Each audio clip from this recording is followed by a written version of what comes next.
네, 오늘 말씀은 외적으로 보면 이해하기가 그렇게 쉽지 않은 말씀입니다. 자, 15절에 뭐라고 기록되어 있죠? 바산의 산은 하나님의 산임이여 바산의 산은 높은 산이로다. 여기에서 바산의 산은 어떤 산을 말할까요? 이 산은 요단강 건너편에 있는 아주 높은 헐몬 산을 말합니다. 이 산은 높이가 2730m나 되는 아주 높은 산입니다. 그런데 이 산은 이스라엘 동쪽에 있는 이스라엘의 강한 적들을 상징하는 산으로 그렇게 나타나 있습니다. 그런데 오늘 본문은 뭐라고 말합니까? 이 산을 하나님의 산이다 라고 표현하고 있어요. 왜 그랬을까요? 그것은 그렇게 높고 위대해 보이는 산, 또 그것이 요단강 건너편에 있는 헐몬 산을 가리키는 것으로 이스라엘의 적국들을, 강한 적국들을 상징하는 산이라고 그랬는데, 그렇게 높은 산, 또 그렇게 강한 적들을 상징하는 그 산이 누구의 산이다? 하나님의 산이다. 다시 말해서 그것들도 하나님의 손 안에 있다. 하나님께 속한 것이다.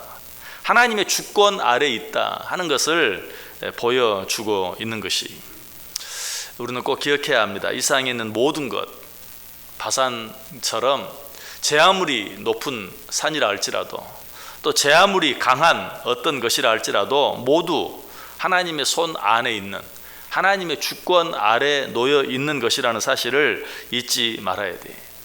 이 세상에 하나님께 속하지 않은 것은 단 하나도 없어요. 신명기 10장 14절이 말하죠. 하늘과 모든 하늘의 하늘과 땅과 그 위의 만물은 본래 내 하나님 여호와께 속한 것이로되. 하늘뿐만 아니라 하늘의 하늘이라도, 땅과 그 위에 있는 모든 만물들도 다 하나님께 속한 것이다 라고 말하고 있어요. 자, 그런데 16절에 보면 하나님께서 이 바산의 산, 이 산을 책망하고 있는 것을 보게 돼요. 16절 보세요. 너희 높은 산들아 어찌하여 하나님이 계시려 하는 산을 시기하여 보느냐. 진실로 여호와께서 이 산에 영원히 계시리로다.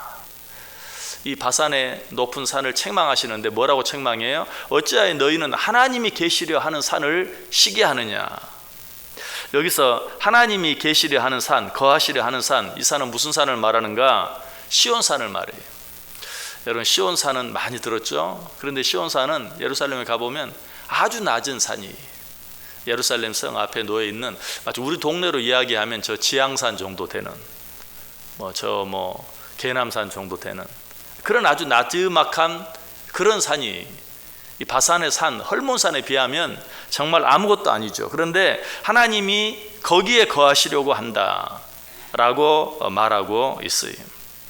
그런데 높은 산들이 이 사실을 보면서 시기한다는 것이, 왜 자기처럼 높은 산도 있는데 왜 그 낮고 보잘것없는 그런 낮은 산에 거하려고 하는가 하면서 시기한다라고 말하고 있어요.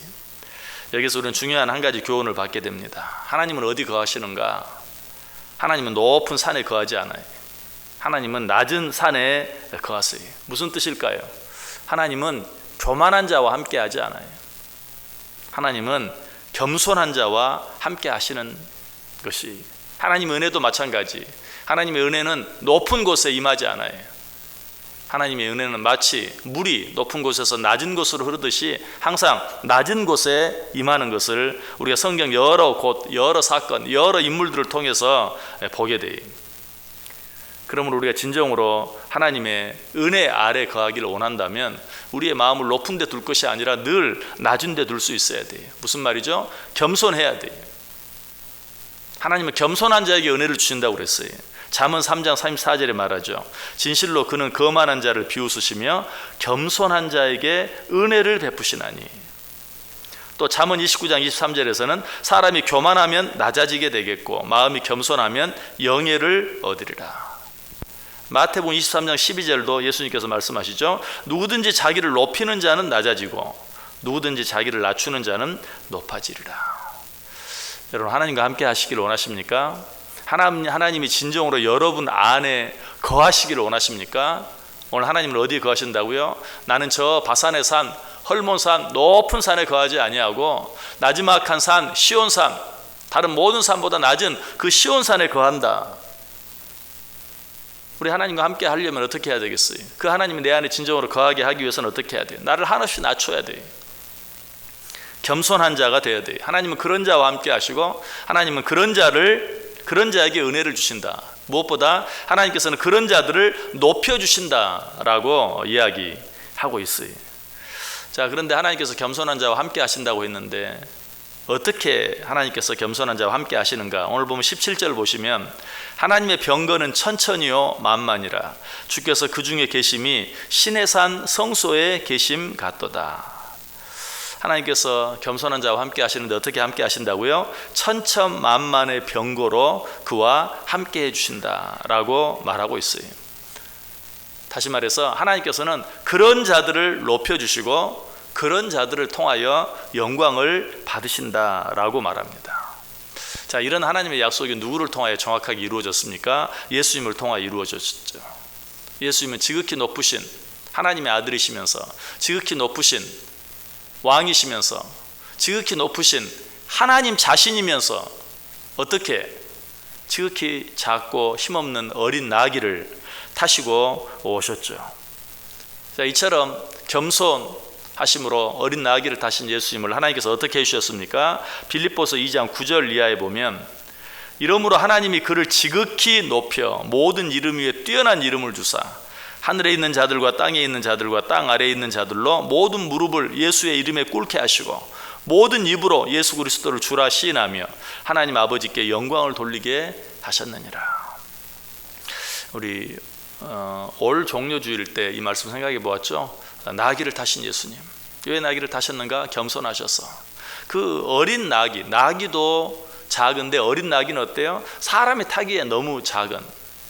그래서 성인 어른이 그 어린 새끼 나귀에 타면 발이 질질 끌리는, 발이 땅에 닿지 않기 위해서 발을 이렇게 들지 않으면 안 되는.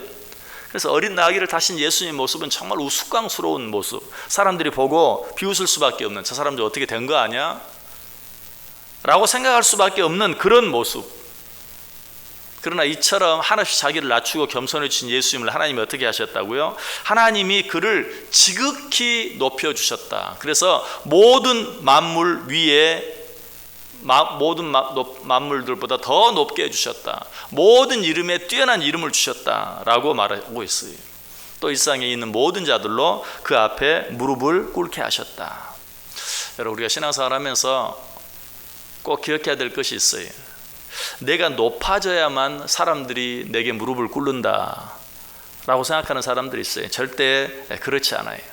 내가 높아지면 사람들은 나보다 더 높아지기 위해서 나를 막 짓밟으려 합니다. 나를 잡아 끌어 내리려고 합니다. 또 우리가 높아져야만 하나님이 영광을 받으신다라고 생각해요. 그러나 성경은 절대 그렇지 않아요.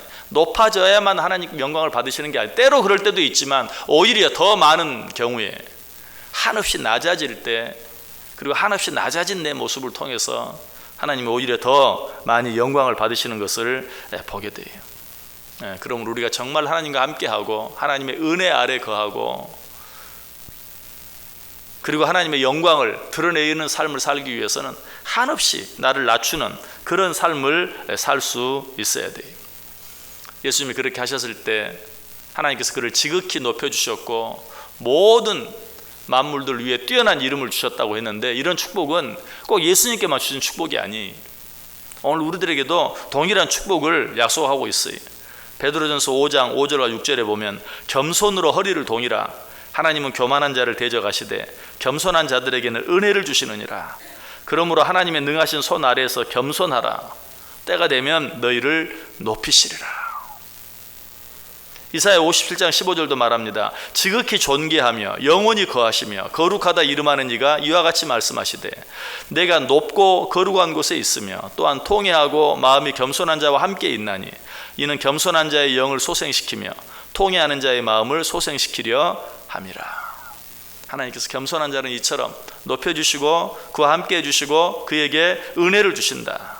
또 시편 22편 26절에 보면 겸손한 자는 먹고 배부를 것이며 여호와를 찾는 자는 항상 그를 찬송할 것이라.